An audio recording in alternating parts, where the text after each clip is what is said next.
Friends, तो आज हम लोग अनुपात और समानुपात के एक बहुत ही इम्पोर्टेंट टाइप पे बात करने जा रहे हैं। यह टाइप एक ऐसा टाइप है जो कि आजकल सारे एग्ज़ाम में पूछा जा रहा है, फिर वो चाहे ग्रुप डी हो, एनटीपीसी हो और रेलवे का कोई एग्ज़ाम ले लीजिए।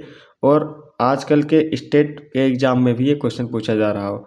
अभी यूपी पुलिस में भी पूछा जा चुका है, यूपी पुलिस जेल वार्डन में भी पूछा जा चुका है और भी कई सारे एग्ज़ाम में पूछा जा चुका है। तो चलिए बिना टाइम गंवाए हम आपको इसके बारे में बताते हैं। देखिए, इसको करने के लिए लॉन्ग मेथड भी होता है, ट्रिक मेथड भी होता है। लेकिन जैसा आप सभी लोग जानते हैं कि एग्ज़ाम में हमारे पास बहुत सारा टाइम नहीं होता है ऐसे क्वेश्चन को सॉल्व करने के लिए। तो मैं आज इसके लिए आपको एक बहुत ही शानदार ट्रिक बताऊंगा जो कि आपको एग्ज़ाम में इसको सॉल्व करने में बहुत ही कम से कम समय में आप इसको कर पाएंगे। तो चलिए बिना टाइम गवाए आपको मैं बता देता हूँ। तो पहली बात मैं आपको ये बता दूँ कि ये समानुपात होता क्या है।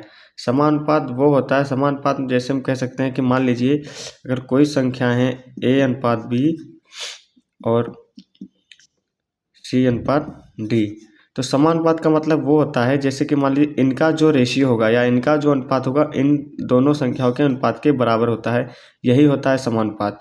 तो यहाँ पे क्वेश्चन में हमसे पूछ रहा है कि 6, 14 और 18 और 38 में ऐसा क्या जोड़ दिया जाए कि इनका जो रेशियो है चारों संख्या का समान हो जाए।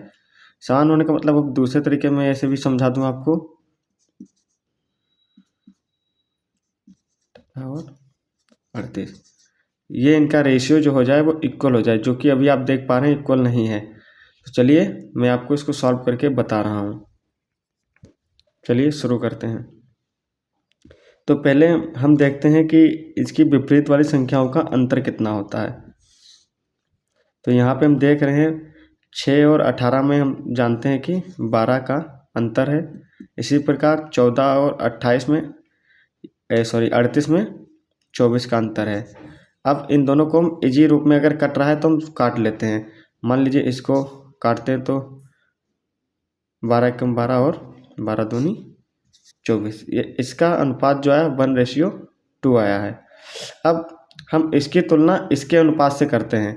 यहाँ पे देखिए इसका अनुपात कितना है, इसका जो अनुपात नहीं सॉरी इन दोनों का जो अंतर हम देखते हैं कितना है। इन दोनों का अंतर आप यहाँ पे देख पाएंगे तो 8 का अंतर है। और यहाँ से हम देख रहे हैं इन दोनों रेशियो का अंतर कितना है, 1 का। तो हम कुछ नहीं करते, पहले इन दोनों का अंतर बराबर कर लेंगे। तो यहाँ पे अंतर बराबर करने के लिए हमको इसमें 8 से मल्टीप्लाई करा देना होगा। तो यहाँ से जब हम 8 से मल्टीप्लाई कराएंगे तो यहाँ पे हो जाएगा 8 रेशियो 16। तो देखिए अब यहाँ पे देखिए हमारा अंतर बराबर हो गया। यहाँ पे भी अंतर 8 का है और यहाँ पर भी अंतर 8 का ही है। तो अब यहाँ से आप डायरेक्ट देख सकते हैं कि जो संख्या पहले 6 थी अब पहले 8 हो गई है, और यहाँ पे जो पहले 14 थी अब पहले 16 हो गई है। तो हम यहीं से देख पा रहे हैं कि इसमें 2 की वृद्धि हुई है।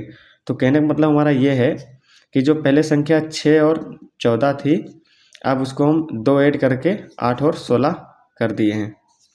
इसी प्रकार यहाँ पे 18 और 38 थी, वो दोनों बोथ पे लागू होता है। चाहे आप इधर बना लीजिए चाहे आप उधर का वैल्यू निकाल सकते हैं, किसी तरफ का भी वैल्यू निकाल सकते हैं।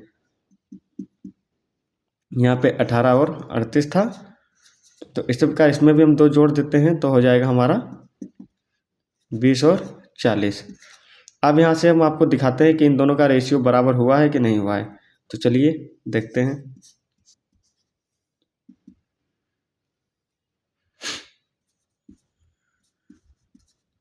देखिए यहाँ से 8 कम 8 दूनी 20 कम 20 दूना 40।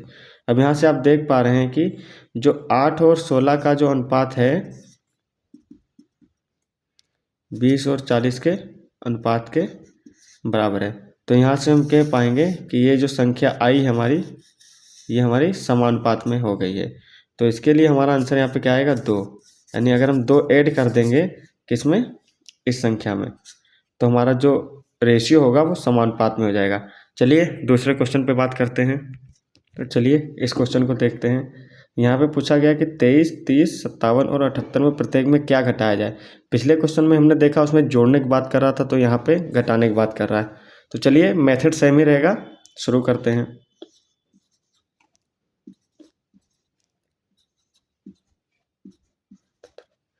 देखिए यहाँ पर भी हमने क्या किया था, उसका अंतर निकाला, तो यहाँ पर भी विपरीत संख्याओं का अंतर निकाल लेते हैं।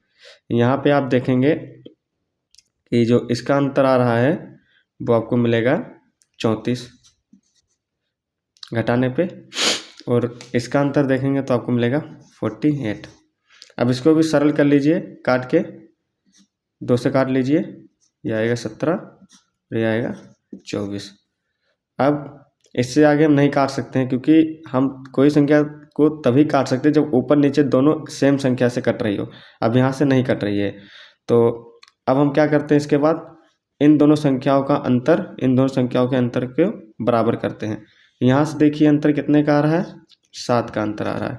यहाँ से देखिए यहाँ पर भी 7 का अंतर आ रहा है। तो यहाँ पे अंतर देखिए सेम है, तो हमको अंतर बराबर करने की ज़रूरत नहीं है। तो कहने का मतलब ये है कि अगर संख्या पहले 23 थी, अब वो 17 हो रही है, 23 थी वो 24 हो रही है। यहाँ से हम साफ साफ देख पा रहे हैं कि हम इसमें से 6 माइनस कर रहे हैं। देखते हैं अब 6 माइनस करके कि क्या हमारा आंसर सही आ रहा है कि हमारा आंसर गलत आ रहा है। तो चलिए शुरू करते हैं।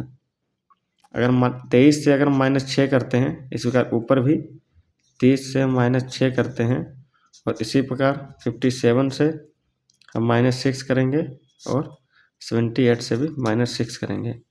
यहाँ पे आ जाएगा हमारा 17, और यहाँ पे आ जाएगा 24।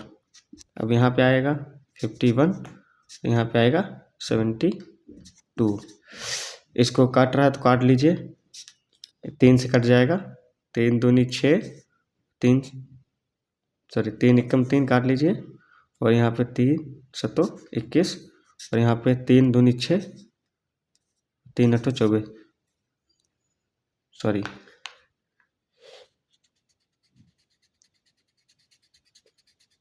3 दूनी 6 और 3 चौको 12। तो यहाँ पे आप साफ साफ देख पा रहे हैं कि यहाँ से रेशियो बराबर हो गया है। तो हमने यहाँ पे क्या किया है, 6 को माइनस किया है, तो यही हमारा आंसर हो जाएगा। उम्मीद है वीडियो अच्छी लगी होगी, और अगर आपको वीडियो अच्छी लगी है तो वीडियो को लाइक कर दें, चैनल को सब्सक्राइब कर दें, और अपने दोस्तों में शेयर कर दें। और अगर आपको कोई और भी नया टॉपिक चाहिए हो, या आप चाहते हैं कि मैं उस टॉपिक पे वीडियो बनाऊं, तो आप कमेंट में हमको लिख सकते हैं, मैं आपको उस टॉपिक पे वीडियो बना के दे दूंगा। थैंक यू वीडियो देखने के लिए, धन्यवाद।